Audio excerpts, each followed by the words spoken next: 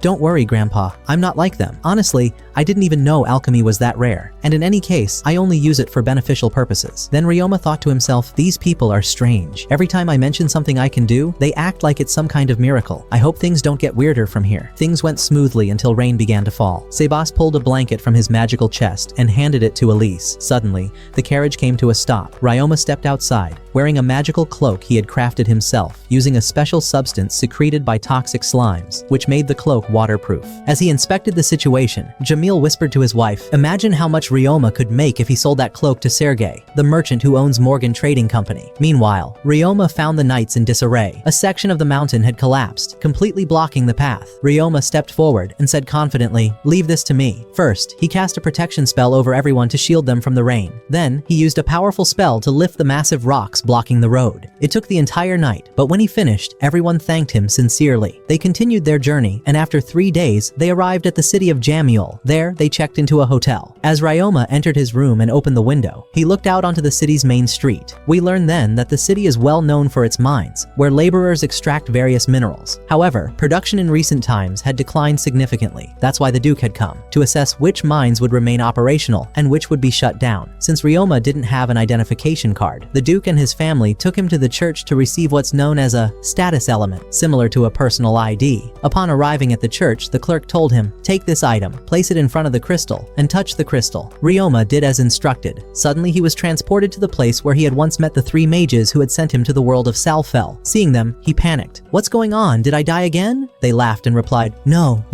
you're not dead. We just missed you and thought we'd check in." Then they added, "We're really impressed with your progress in this world, especially your house in the forest. But the best part? The bathroom is always spotless." Ryoma chuckled. "Well, I can't take credit for that. All thanks goes to the cleaning slime." They then revealed a surprising truth. There never was a cleaning slime, or even a garbage-eating slime. You created those species yourself, evolving them from other slime types. But that wasn't the only surprise. Ryoma learned that many other humans had been transported to the world of Salfel, some of whom had become members of noble families. For example, there was a woman highly skilled in magic who established a school for training in spellcasting and monster taming. She eventually met one of the Duke's ancestors, fell in love, and married him. That's how Elia inherited her magical abilities from her earthborn grandmother. Ryoma was overwhelmed with joy to discover that Elia also had roots in the earthly world. When one of the mages saw the joy in Ryoma's eyes, he thought to himself, "Let me ruin this moment for him a little." Then suddenly threw him a remark saying, "There was another person before you who was transported from Earth to our world, but he used the magical power we granted him for evil. However, he eventually managed to control himself and return to the path of good magic." Then the mage added, addressing Ryoma, "Be very careful. The magical energy you possess will attract leaders from both the good and evil realms of magic. Stay vigilant." Ryoma confidently replied, "Don't worry about me. I'll know how to keep them in check." After that, Ryoma returned once more to the world of Selfil, received his status element card from the clerk, then headed to meet the Duke and his family, who had learned that he had completed the registration process. At that moment, Jamil jokingly said to him, "Now that you've become a fully equipped young man, I'd like to offer you some useful advice about the city." Ryoma smiled and replied, "Please do, Grandpa. We always learn from your experience." Jamil spoke in a serious tone. "You must be cautious. Your magical abilities far surpass those of other children your age, and this could lead many criminals to target you, either to learn magic from you or to exploit your powers for their own purposes. That's why you should avoid showing your abilities in front of ordinary people and refrain from attracting attention. I know it's difficult, but you must try. Better yet, you should register with one of the magic guilds." At that moment, Ryoma noticed that the young girl wanted to say something but was hesitant, so he said, "What's wrong? It seems like you want to ask me something but are too shy to say it." She replied timidly, "It's nothing. I just wanted to know, how much magical power do you have?" He answered, 198,000. She was astonished and said, "Can you really control all that power? We have many mages with far less magical energy than that, yet they still can't control their abilities." He asked her, "And you? How much magical power do you have?" She responded, 2,000, and still, I can't control it. He gently said, "That's all right. It's simple. Practice using it again and again, and you'll gradually gain control." She was impressed by the idea and asked, "Where did you get that idea from?" He replied playfully, "That's the difference in abilities, my dear." After that, they went to the Magic Guild, but the guild refused to accept Ryoma, as joining required summoning and controlling a magical beast. Ryoma, however, always had his beasts with him and never needed to summon them. So the Duke and his companions took him to the Adventurers Guild, where the guild master himself conducted Ryoma's test. The first test involved hitting stationary targets with arrows, and Ryoma succeeded with a single hit for each target. The guildmaster said, "Excellent, now let's make it harder with moving targets." But that didn't faze Ryoma, as he struck every moving target with incredible precision. Then came the final test, where the master threw a dagger at him to test his reaction. Ryoma not only caught the dagger with his hand, but also threw it back at the master using a magical spell to summon a weapon and attacked him with it. The master laughed and said, "I was just testing you, kid. You passed with flying colors, all 3 tests." Afterward, the guildmaster handed him the Adventurers Guild membership card, categorizing him as a G-rank adventurer, the lowest rank. He said, "I'll have you start from the bottom of the ladder, so the other adventurers won't grow envious of you." Ryoma replied, "All right, no problem." Ryoma received his first mission, which was to clean houses and bathrooms. The next day, he went to his first assignment. When he knocked on the door, a well-groomed cat opened it. Her name was Maya, and she belonged to a race known as the Beastkin. This was Ryoma's first time seeing a cat. As soon as the door opened, a foul odor wafted from inside, making it hard for Ryoma to breathe, unlike the trash slimes, who leaped into the box, eager to devour the garbage scattered everywhere. Ryoma then discovered that Maya's house was next to the waste area, and the shared wall had partially collapsed, allowing the trash to invade her home. No one had agreed to clean her house because of how much filth had accumulated, and she had lost all hope that someone would help her. So when Ryoma told her he would clean it, she couldn't believe it, and burst into tears of joy. Then Ryoma opened the slime box and said, "Let's get to work." They started with the dump site, where the slimes consumed all the garbage. Then Ryoma used the water control spell and thoroughly washed the place. After that, they moved to Maya's home. The trash slimes repeated their task with dedication. A gap in the damaged wall became visible. Ryoma called on the sticky slime to assist him, then used the stone spell to realign and attach the stones. After finishing the repair, he disinfected the area and finally handed Maya back her home, now clean and restored. She wept again from happiness, unable to believe her house was back to normal, and thanked Ryoma deeply. Ryoma jokingly said, "No need to thank me, my little cat, just doing my job." Then, he had her sign the mission completion form, which she did with joy. The news of his excellent work reached the Adventurers Guild, and they decided to reward him with a large bonus. When he returned to the guild, the receptionist couldn't believe he had completed Maya's house in such a short time. She handed him a bag full of money. He asked in surprise, "What is all this? That's a huge amount." She replied, "It was Maya. She asked us to double your pay." After that, the guildmaster called him in for something important. When they sat down, Ryoma said, "I know what it is. Cleaning the public restrooms, right?" The master laughed and said, "Exactly. But be careful. This is a task requested directly by the government." He explained that the government used to pay poor villagers wages to clean public toilets, but the minister ordered the budget cut due to a national crisis, as the mines were no longer operating as before. Ryoma said, "I know that. But what happened to the villagers is unjust. I don't think the Duke would ever approve of such a thing. I'll report it to him myself." When he returned to the palace, he informed them of what had happened. The Duke grew furious and said, "How could this happen? There must be theft going on inside the ministry. I never stopped paying the wages of the villagers who clean the public toilets. The full payments are still being issued. An immediate investigation must be launched so we can catch that corrupt minister." He then asked Ryoma to temporarily take on the task of cleaning the public toilets until the issue could be resolved. Ryoma agreed, of course. Afterward, the young man went to the public restroom area, and as soon as he opened the door to the first bathroom, he was struck by a horrible stench. He and the slimes immediately began cleaning. Since the slimes consumed a large amount of waste, each one split into 2, which helped Ryoma complete the job much faster. However, Ryoma was shocked to discover the presence of toxic gases inside the public toilets. He quickly reported this to the Duke and his family. They were all deeply worried about him, but he reassured them, saying, "My body is immune to all kinds of poisons, so there's no danger to me. But if the villagers come near these toilets, they could die just from inhaling the fumes. That's why we need guards to protect the area during the cleaning process." The Duke then assigned a group of adventurers to accompany Ryoma and guard the restrooms during his work.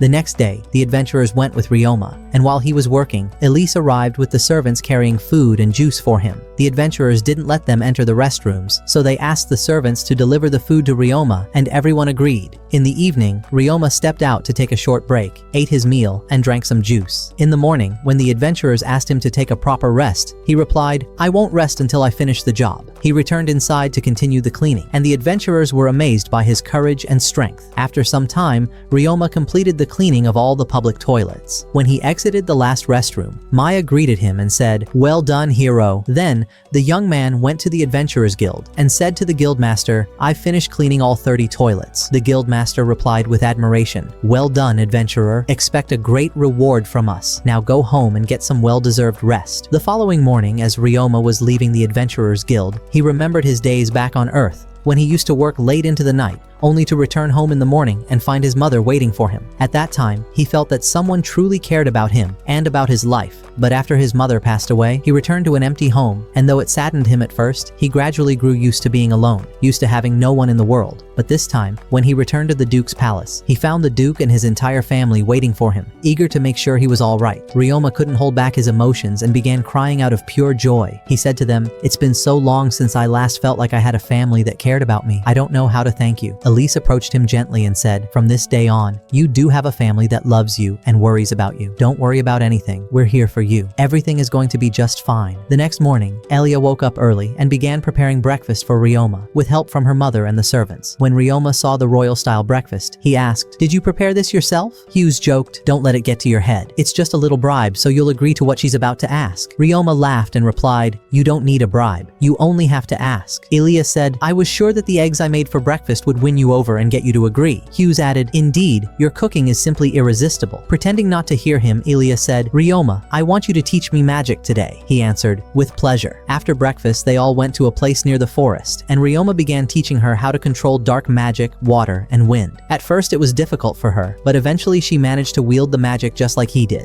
Then the healer turned to Ryoma and asked, "Tell me, how do you use magic in combat?" Ryoma replied, "I'm not very skilled in that area." The healer then wanted to demonstrate, so he cast a flame arrow spell and shot it at a nearby mountain, breaking off a piece of it. Ryoma then used his own flame arrow and shattered a much larger portion of the mountain. The healer laughed in surprise and said, all right, you've surpassed me. Come on, let me teach you more." He then began showing Ryoma how to use water, wind, fire, and ice magic all at once in battle. And as expected, the student quickly outshone his teacher. Then, Siba stepped forward and said, "Now it's my turn. I'm going to teach you spatial magic." He continued, "Spatial magic, my friend, allows a magician to teleport from one place to another in less than a second." Ryoma replied, "Oh, come on!" And suddenly, he vanished from where he stood and reappeared in a nearby spot with incredible speed. Sebas said in amazement, "Excellent! Now I want you to teleport all the way to that distant mountain." Ryoma asked, "How do I do that?" Sebas replied, "It's simple. Just focus on the exact point you want to move to. It's easier than you think." Ryoma followed the instructions and successfully teleported to the top of the mountain in seconds. At that same moment, Sebas appeared beside him and said,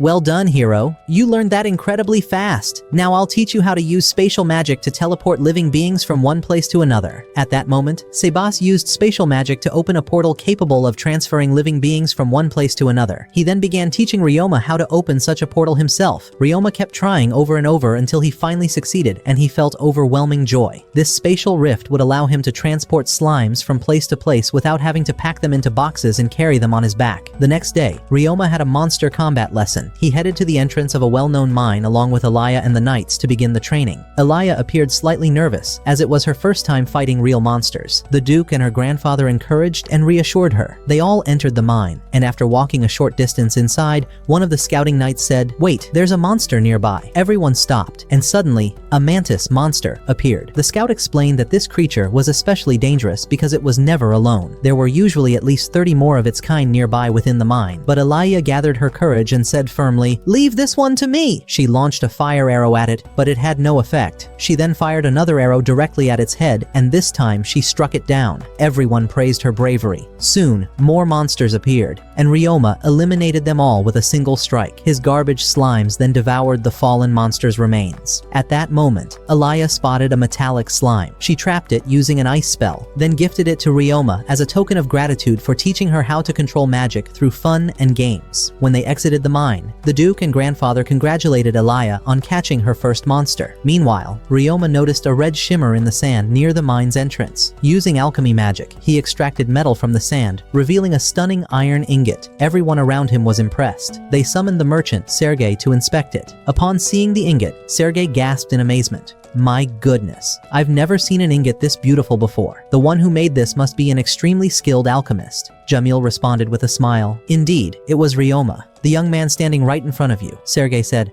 "I'd like to buy it. Name your price." Jamil replied warmly, "We agree to sell it, and all proceeds will go to Ryoma. We don't need the money." Ryoma could hardly believe it. He was overjoyed. Then the Duke turned to Sergei and warned, "Don't tell anyone that the alchemist who crafted this ingot is an 11-year-old boy. Someone might try to kidnap him." Sergei nodded quickly and said, "You have my word." The next day, Ryoma attended a meeting with the head of the Adventurers Guild and several members. The guildmaster informed them that all individuals who had stolen from the national treasury had been fired and arrested. He then explained their next mission, to track and eliminate the monsters within the northern mine. He reassured them that the creatures were relatively small, but warned there might be unexpected threats inside, so they should remain alert. Before heading out, Ryoma brought poison and acid close to the metallic slime to test its reactions. The slime was visibly terrified. Being made of metal, it was especially vulnerable to acid and toxins. Ryoma gently picked it up and comforted it, later playing ball with Alaya, using the slime as a toy. Then they heard the adventurers calling Ryoma for the monster hunt. He joined them and headed to the mine, where they were greeted by the guildmaster and his secretary.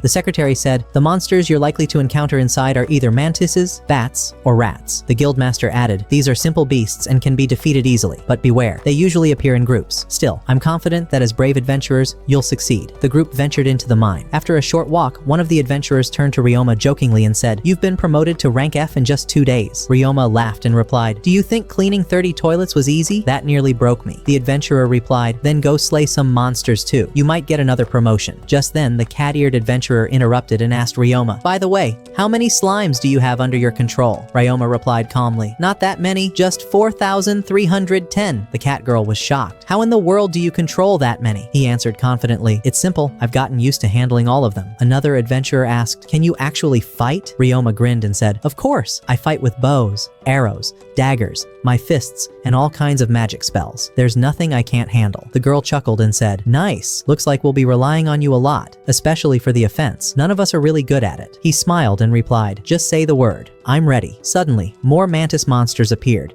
but the adventurers quickly defeated them. Then they discovered a large swarm of bats within the mine. Ryoma stepped forward and said, "I'll take care of this. I'll use a sound bomb spell, but first, I'll cast a sound barrier to protect everyone." After making sure everyone was shielded, he cast a small barrier on himself and then detonated the sound bomb. The explosion instantly eliminated all the bats. Ryoma then ordered the sticky slimes to devour the corpses. As they exited the mine, the guildmaster was waiting for them and said, "Goblin monsters have attacked the miners." The secretary showed them an image of the creatures and explained, "The goblin village is located inside the mine. There are over 500 of them. You'll need to eliminate them all." The adventurers formed a strategy. 2 of them entered the goblin village to provoke the monsters and lure them outside. As expected, the goblins chased after them and fell into a pit Ryoma had filled with acid slime. Many were killed on the spot, but due to their massive size, not all of their bodies dissolved completely. The rest of the goblins climbed over the corpses of their fallen comrades and launched a counterattack. The adventurers held their ground. The guildmaster himself joined the fierce battle against the goblins, and many were taken down with swords and spells. But they soon realized the enemy count was far greater than 500. Meanwhile, the healing slimes were assisting the injured miners. More goblins began to emerge. Ryoma declared, "There's no other way now." He used spatial magic to summon a large number of slimes into the mine and ordered them to attack the goblins. The adventurers fought alongside them, cutting down more monsters. Finally, Ryoma decided to use the sound bomb again. He cast sound barriers to protect everyone, shielded himself, and unleashed the bomb. The explosion paralyzed the goblins, making it easy for the slimes to finish them off completely. And then, my friend, the Goblin King appeared, coming to wipe them all out. But do you think Ryoma would just stand by and do nothing? Never. He immediately commanded all the slimes to attack, and sure enough, they managed to bring him down. With that, Ryoma, the slimes, and the adventurers had successfully defeated 2,000 goblins in total. After the battle, Ryoma asked the cleaning slimes to clean the adventurers and their clothes, which were almost discarded due to how filthy they had become. At that moment, Maya said to him, "Ryoma, if you opened a laundry shop, you'd become a millionaire for sure." The idea resonated with Ryoma. When they exited the cave, the villagers thanked Ryoma, as the healing slime had saved the workers who had been attacked by the goblins, and everything returned to normal. After the adventurers returned to the Duke's mansion, Ryoma had already made up his mind to leave and become independent. He met with the Duke and his family, told them everything that happened during the mission, and thanked them for all they had done for him. Then he said, "I've decided to part ways with you and live independently." Eliaya was visibly moved and asked, "Why do you you want to leave us? Did someone upset you? He replied, no, not at all, but I've come to rely on you for everything. I feel like a spoiled child. That's why I want to stand on my own. The Duke responded, we knew this day would come. We were just waiting for you to take this step. Eliaya added, I never imagined Ryoma would ever leave us. Her mother said to her, just as you're leaving to attend the Magic Academy and learn on your own, he too must take this journey for himself. Then the grandfather said with a smile, we agree to let you go, but on one condition. You must write us a letter every day to let us know how you're doing. The Duke added, and you must come visit us from time to time so we can see you again. Elise said, don't ever hesitate to ask us for help, no matter what. Also, you must continue living in this inn. It's ours, and your stay will always be free. Then Eliaya said, I have two conditions. First, we must meet again after 3 years. That's when I'll have my first break from the academy. Second, we must meet again after 6 years, once I graduate. And if you forget those 2 dates, I'll make you regret it. He smiled and replied, all right, I won't forget. Then he asked them, are you leaving the city too? They replied, yes, we'll be leaving once the grill frog season begins. He asked, aren't those the frogs whose skins are used to make weapons? The Duke said, exactly, and their organs are used for medicine as well. Eliaya added, during that season a rare bird called the lemur appears. It's an incredibly beautiful creature with a lovely voice, but it's extremely difficult to catch because of its speed. Ryoma said, I'd really like to see that bird. Elise told him, if you want to see it, you'll have to come with us. He replied, you can count on it. Then Ryoma told them that he planned to open a laundry business. He'd noticed how adventurers always threw away their clothes after fighting ghouls, as the stench was impossible to remove. At that moment, the maids entered the room and said, you'll earn a fortune from this project. You're cleaning slimes clean clothes like magic. The Duke said, tomorrow, I'll arrange a meeting with the merchant Serge so you can present your idea to him and hear what he thinks. The next day, they went to see Serge. When he saw how clean the clothes were thanks to the slime, he said in amazement, this is incredible, Ryoma. I'm totally on board with your idea, and I'll support you. But first, you need to register with the Merchants Guild, so the big merchants don't trouble you. And so they all went to the guild, where they met the guild master. She agreed to enroll Ryoma, gave him his membership card, and also offered to sell him a great property to use for his laundry business. The next day, Ryoma went with Serge and Eliaya to check out the location. Serge told him, this place used to be a grand hotel, but it burned down. Ever since, no one's been interested in buying it. Ryoma looked at the map and said, this location is perfect. It's near a residential area and the Adventurers Guild. I'll take it. Serge laughed and said, great, I'll bring the workers tomorrow to start renovations. And don't forget my commission, boss. The following day, Ryoma began preparing the place with his slimes. Even the knights helped, laying tiles and cleaning up the storefront. When Eliaya told him, take a break, it's been a while since you've rested, he replied, this is nothing compared to the exhaustion from my old job. He was referring to his work at the programming company in his previous world. She asked, what exactly did you do? He said, a lot of things. I made little dolls and sold them, moved goods between shops, stuff like that. She said in surprise, really? You used to make dolls? I want one. He smiled and said, all right, I'll make you one. Once everything was ready, Ryoma told Hughes that he'd hold a grand opening party for the laundry shop, with food and drinks for everyone. Hughes said jokingly, I'm definitely in. There's food involved. Ryoma then left and headed to the temple, where he was transported to the other world. Upon his arrival, one of the sorcerers said to him, be careful. You can no longer hide your emotions like a child. That's dangerous. You must be cautious from here on. Ryoma understood the warning and said, I will. Then, he returned once again to the world of Sealfall. The next day, Ryoma visited the Duke's family and invited them to the grand opening of his laundromat. He had prepared a banner that read, wash your clothes twice and get the third wash for free. He then invited everyone who had helped and supported him, including the adventurers, the merchant, the head of the Adventurers Guild, the head of the Merchants Guild, the knights, and nearly everyone he knew. On the following day, Serge arrived with the twins, Carla and Callum, the 2 employees he had promised Ryoma to help him run the laundromat. On the way, Serge warned them, saying, be careful. Though the owner of the laundromat is only 11 years old, he is close to the Duke's family. So,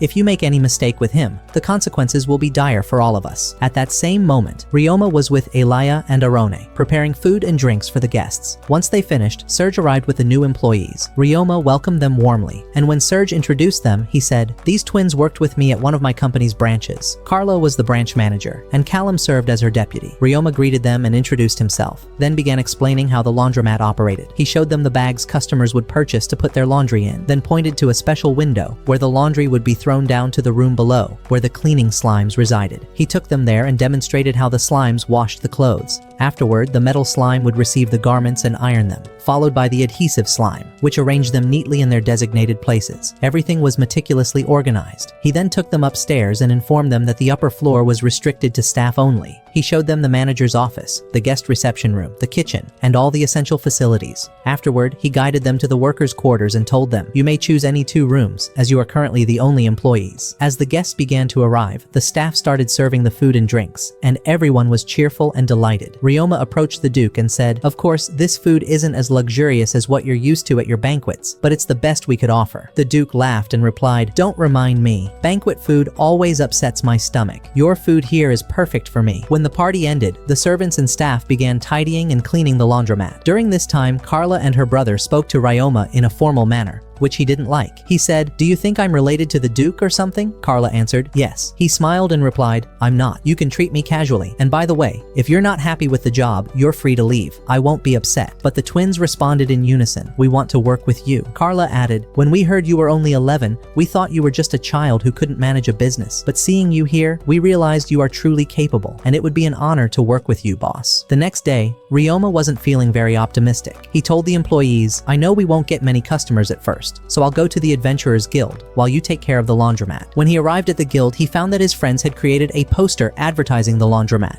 and hung it on the wall for everyone to see. He thanked them sincerely, then selected a new cleaning mission. After completing his mission and returning to the laundromat, he was surprised to see an overwhelming number of customers, so many that they blocked the entrance. He used his spatial movement skill to enter and help the employees with their tasks. By the end of the day, everyone was exhausted, and Ryoma thanked them, saying, "I'll hire more staff so the workload is divided, and you can all get more rest." He went to the Merchants Guild and asked the head to send him more employees, as the project was succeeding and the workload was increasing. She replied, "Consider it done. Just tell me what you need." He then visited the Duke and told him everything that had happened. The Duke advised him to visit the royal guards, as they constantly needed their clothes and armor cleaned. Working with them would provide a stable income. Ryoma promised to visit them soon. The Duke then noticed signs of fatigue on Ryoma and said, "You seem exhausted. You should rest so you can continue your work tomorrow." Indeed, Ryoma went to his room, and despite his exhaustion, he felt immense joy. His project had succeeded, and he was surrounded by people who cared for him. The next day, even more customers came. When one lady noticed that her clothes looked clean and brand new, she thanked the employees and said, "I'll wash my clothes here every day." Everyone in the laundromat heard her and was overjoyed, knowing they had finally found a reliable place to clean their garments efficiently.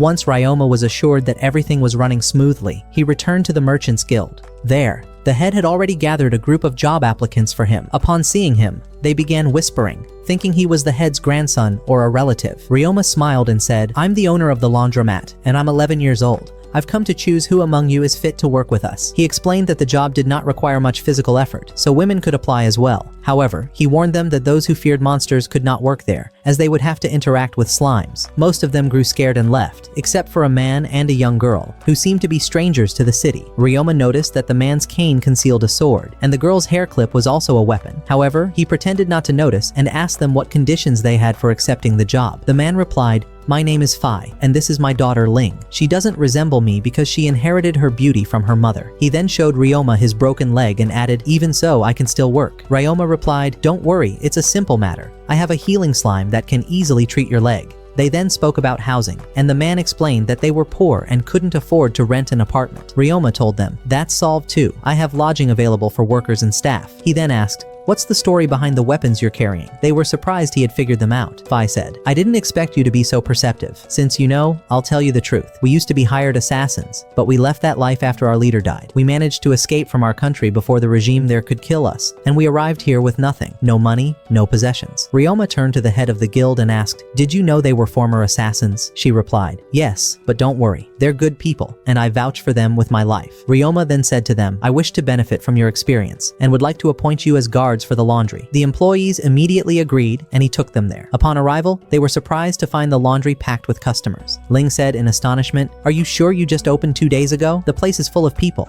This is really encouraging." He laughed and said, "It's Thursday today. Don't jinx it, my lady." Then Ryoma introduced them to the staff, turned to Faye, and said, "You'll be in charge of receiving customers." Faye approached the cashier with a smile. Ryoma then said to Ling, "Enter the slime room and receive the clean clothes from them." Without saying a word, she went into the slime room. When she saw how they worked, she was deeply impressed and started taking the clean clothes from them and handing them to Carla. At the end of the day, Ryoma thanked everyone and asked Carla to prepare the account summary. He then took Faye and his daughter to the second floor, where he asked one of his slimes to heal Faye's broken leg. Faye could hardly believe he could stand again and thanked Ryoma sincerely. After that, Ryoma showed them the rooms they would stay in, and they were very impressed by how clean and beautiful they were. When they returned to Carla and her brother, Carla handed the account sheet to Ryoma. He said, "We earned more today than we did in the past 2 days combined." She replied, "You should invest in this success and open a new branch in another city." He said, "It's still too early for that. It's only been 2 days since we opened." Then Ryoma told them that Faye and his daughter had military backgrounds, and for that reason, they would be working in security. The next day, Ryoma met with Alaya and told her everything that had happened, that the project had succeeded, and that he had hired new staff to help him. She said, "Now I'm relieved. I've been busy learning new types of magic and couldn't assist you." Ryoma thanked her and returned to the laundry, which, as usual, was full of customers. He decided to reward the employees by baking pizza for them himself. He prepared the food, and at the end of the day, they all sat together and ate. The food was delicious, and everyone loved it. The next day, Ryoma told the employees, "I'll be hiring more staff soon, and I'll make sure to provide meals and improve the workflow. If only all managers were like Ryoma, life would be perfect." Then Ryoma returned to the Merchants Guild and asked the manager to send new employees, including a cook. She brought him 3 women and said, "These 3 are from the same village. They came to Gimel City looking for work." The cook introduced herself and said, "My name is Celia. I used to work as a chef in major hotels, and I'd like to work with you." Ryoma agreed and hired her along with the other 3 girls. Passed since the laundry opened, and things started going even better. Sales increased significantly. The staff were comfortable in their work, and when the Duke's family saw the line of customers waiting outside, they were delighted. The Duke said, "I knew he'd succeed, but not this quickly. This puts us at ease, knowing we can leave him in the city on his own." The next day, Sergei met Ryoma and asked, "How's work going?" Ryoma replied, "Everything is great. The employees you recommended are doing an excellent job. I've hired more, and my profits are increasing every day." Sergei said, "What if I told you we could increase your profits even more?" Ryoma asked, surprised, "How would that happen?" Sergei replied,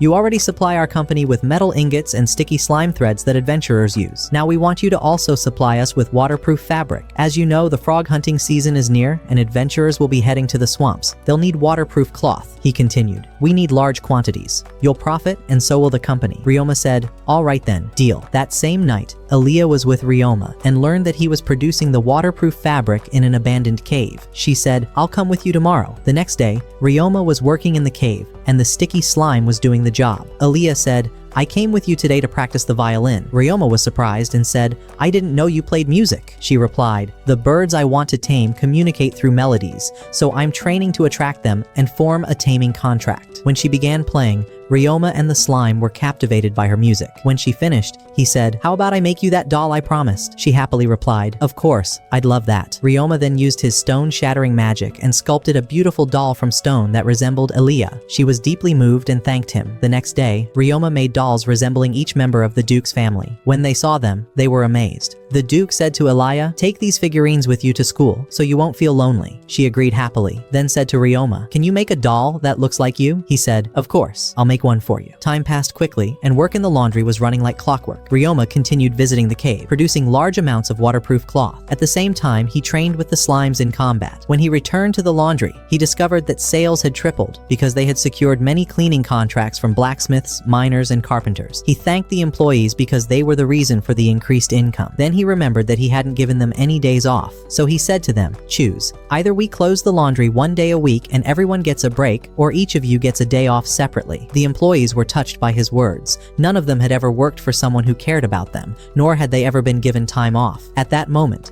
Celia the cook said, "The food is ready." Ryoma smiled and said, "You arrived right on time." Starving. The next day, when Ryoma went to the Adventurers Guild, the receptionist informed him that a group called the Seacam Harbor Party had arrived from a distant city, bringing with them a rare type of slime. They tried to sell it to the guild, but the guild refused, which left them deeply frustrated as they were in urgent need of money. Ryoma took the situation seriously and said to her, "Tell me where they are, quickly." She told him they were at a tavern, so he headed there immediately. When he arrived and asked about them, he found them in a terrible state. Their money had completely run out. They introduced themselves to him, and he told them that he owned a laundromat. He then asked about the slime they had discovered, and one of them responded, "I'm Shin, the leader of the group."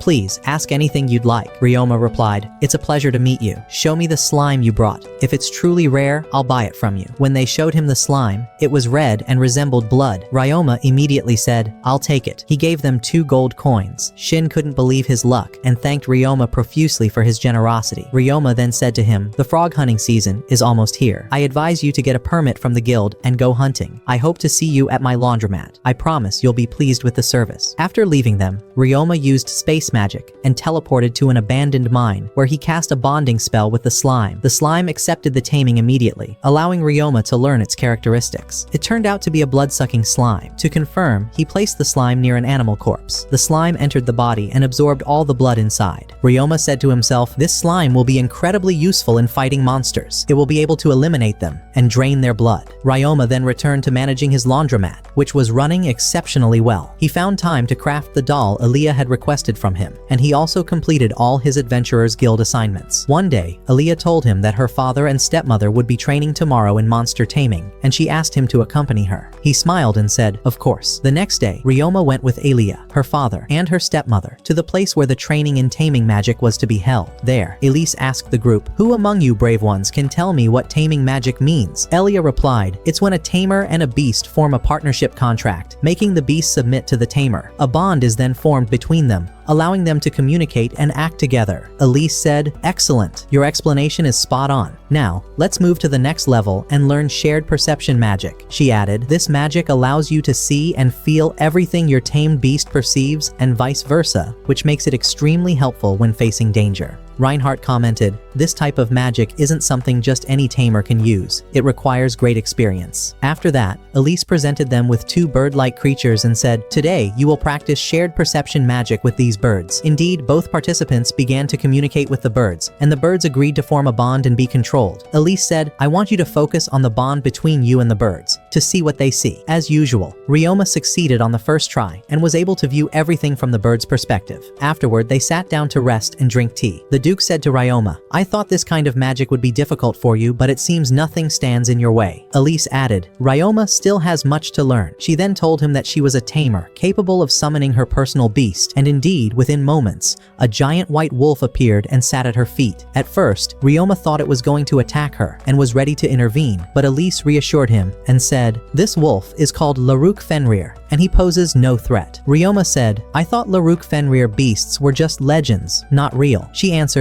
they're no myth. They are larger than regular wolves, resemble them in shape, and are skilled in using ice magic. And by the way, I've tamed 20 of them. Ryoma was deeply amazed and said, taming even one Laruk Fenrir beast is incredibly difficult. Elise continued, even I have tamed 100 mutant wolves before. Ryoma looked at himself and said, and here I was, proud of raising my slimes. They're nothing compared to the beasts Elise has tamed. The Duke said to him, Elise is a skilled tamer. Despite how hard it is to tame such creatures, she can handle taming many of them at once. Imagine, Ryoma, if your wife was better than you. Elise laughed and said, but don't forget, you're unbeatable with a sword. Then she added, what would you say if you knew that Jamil tames dragons? And the Duke too. He tames 4-legged beasts, although he's modest and doesn't brag about it. She continued, by the way, Jamil tames fewer than 20 beasts, but half of them are dragons. When Ryoma asked where they kept all those beasts, Jamil said, we own a large estate where all the beasts are kept. It's guarded by dragons to prevent any escape. Elise said, as for my beasts, they live on a small mountain suited to their size. That mountain contains rare medicinal herbs found nowhere else, which is why the wolves guard it from poachers. Ryoma was astonished by everything he had learned about their beasts. From that day on, he continued training in magic with Elise to further develop his skills without neglecting his business. He produced a large amount of waterproof fabric and sold it to Serge. Then he went to the Adventurers Guild, where Maya told him that the frog hunting season would begin in just 3 days. She said, this is a great opportunity to catch frogs and sell them. It also makes for excellent training. At that moment, one of his companions said, we need the protective mask you wore when cleaning public baths, and also clothing that won't get damaged by lake water. Ryoma told them, everything you need can be found at Coral Import Company. When you go there, ask for the merchant Serge and tell him I sent you. He'll treat you well. The next day, the Duke and his family were having tea with Ryoma, and Aaliyah was very excited because the day after tomorrow she would go to the lake and use the guitar to catch lemur birds. But when Ryoma remembered that the Duke and his family would leave the city after Elise's hunt was over, he felt sad. The following day, the Duke, his knights, and Ryoma set out toward the lake. Elia looked exhausted from the long journey, her appearance reflecting her fatigue. When Ryoma met the Sakem Harbor adventurers, he stopped to greet them. Then he said to the Duke, "You go on ahead to the lake." As they walked, Ryoma spoke with Shin and asked, "How's everything going, my friend?" Shin replied, "I don't even know how to thank you. You bought the slime from us at a great price, and you introduced us to the rare frogs opportunity. We were able to catch a good amount and sell them at an excellent rate. We'll head to your laundromat after this to wash our clothes. We've grown used to it and don't know how we'll manage back in our city." They said their farewells and continued on their way, while Ryoma arrived at the lake. There he saw the beautiful lemur birds. He also saw his fellow adventurers trying to catch frogs before the lemur birds got to them. The Duke said to them, "There's an adventurer attempting to tame a lemur bird." The adventurer began playing a flute, but his playing was dreadful. The Duke said, "If the bird dislikes the music, it will let out a loud and annoying sound." And that's exactly what happened. The adventurer got angry, drew his sword, and tried to attack the bird, but the lemur retaliated with cutting magic that resembled powerful blasts aimed directly at him. Ryoma immediately stepped in and used earth magic to create a barrier between the adventurer and the lemur. Then one of the birds released an unbearably shrill sound that no one around the lake could endure, except for Ryoma. He managed to identify which bird was causing the sound among the others. Using soundproofing magic, he created a barrier around that bird, and the rest of the birds followed it and flew away from the lake. The Duke asked him, "How were you able to withstand that terrible sound?" He answered, "Did you forget? I can endure pain no matter how intense it is." But at that moment, Elia was deeply saddened because she had failed to tame any of the lemur beasts. Then Rain said, "The type we encountered today is known as the nightmare bird. It's extremely rare and only appears once every 10 years. It uses dark magic, which grants it terrifying magical abilities, one of which is the sound you just heard." Ryuma responded, "What do you think about searching for this bird's nests?" But the guards explained how difficult that would be, as these birds build their nests in remote areas deep within the forest. Later that day, Ryuma stood by the lake with Eliaria, her father, and the rest of her family. They all remained hopeful that the birds would return. At that moment, Eliaria said, "I still can't believe we're going to part ways, and each of us will go down our own path." Ryuma didn't know how to respond. He remained silent, lost in thought, until he remembered a story he had once read back on Earth. The main character had been in a similar situation and had told the heroine, "We'll definitely meet again." Remembering this, Ryuma turned to Eliaria and said, "Don't worry, we will meet again." Hughes then tried to lighten the mood with a bit of humor, but Eliaria's father didn't seem amused. After all, she was still his daughter. The tense atmosphere soon faded when the lemur birds appeared once more. Eliaria was determined to tame them. She took out her violin and began to play a beautiful melody. The birds emerged from the lake and approached her, and everyone stood in awe as she successfully tamed 9 lemur birds at once. She then cast the control spell, and the birds agreed to form a contract with her, placing them under her command. At that moment, Ryuma used space magic to summon a guitar and began to play a beautiful tune of his own. To everyone's surprise, a nightmare bird appeared, accompanied by a group of lemur birds. Eliaria quickly reminded Ryuma to form the magical contract with them as well. Once he succeeded in taming the birds, the adventurers and Eliaria's family congratulated him. Taming lemur birds was notoriously difficult, but Ryuma's talent had allowed him to control a large number of them. Then Eliaria noticed that one of the birds she had tamed looked slightly different from the others. It turned out to be a rare, evolved subspecies called a spectral lemur bird, capable of using white magic, the most powerful form of magic. When they returned home, a large celebration was held to honor Eliaria for taming her first magical creature. It was also a farewell party for Ryuma, as her family would be leaving the city the following day. Eliaria was deeply saddened by the thought of parting from Ryuma. She told him, "I never really had any friends. All the children around me were always afraid to get close, either because of my family's status or because of my magical powers." She continued, "When I was 5, I was playing with an older boy. At the time, I hadn't yet learned how to control my magic, and I accidentally froze him. My parents stepped in quickly and apologized to his family, and they accepted the apology. But the boy went and told all the other children that I did it on purpose. From that day on, they all feared me. No one ever tried to become my friend again." After she finished her story, she noticed a look of concern on Ryuma's face and asked, "Are you afraid of me too?" He replied, "I could never be afraid of you." She smiled and said, "And I'm not afraid of you either. That's why I want you to have this." She pulled out an elegant box. Inside, Ryuma found a pendant with a deep red ruby. "My mother gave it to me as a gift for my 10th birthday," she said. Ryuma hesitated, "But this pendant is incredibly valuable and rare. I can't accept it." But she insisted, "I want you to keep it until we meet again. Friends give each other gifts when they part ways, so they can remember one another. I want want you to remember me through this. Ryuma thought to himself, now I'm in a real dilemma. I have to give her something too. He looked around and, having no other options, offered her 2 slimes, one for cleaning and the other that feeds on garbage. Remember me through them, he said with a soft smile. Eliaria laughed and teased, alright, I'll think of you every time I see a garbage slime. How romantic. The next morning, everyone gathered to bid Ryuma farewell. They exchanged heartfelt goodbyes and promises. He promised Elise and the Duke that he would write to them regularly to let them know how he was doing. Then Eliaria told him, don't forget your promise. We'll meet again in 3 years, and once more in 6 years when I finish my studies. And if you forget, I'll punish you with something you won't be able to handle, she added. My mother once punished my father for forgetting a promise between them, and I'm exactly like her in every way. So be careful. Ryuma nodded. Don't worry, I won't forget. Since he still called her Miss, she said, we're friends now. You should call me by my name, and from now on, I'll just call you Ryuma too. No more formalities. He agreed. Alright, it's a deal. Eliaria smiled, ran toward the carriage, and climbed in. Then she and her family left the city. As the carriage moved away, Eliaria couldn't hide her sorrow. One of the slimes handed her the flute she often played. As if asking her for one last tune, she took it gently and played a slow, sorrowful melody. Her tears flowed freely, and she made no attempt to stop them. Meanwhile, Ryuma decided to check in on his laundry business first, then head to the abandoned mines, where he planned to build a new home. He had made up his mind to leave the inn he had been staying in. He told himself, I can't waste a single moment. I need to keep learning and improving, just like I promised Eliaria, the Duke, and their family. And with that, the story of our anime comes to an end. If you enjoyed it, let us know in the comments, and don't forget to like and subscribe. See you next time.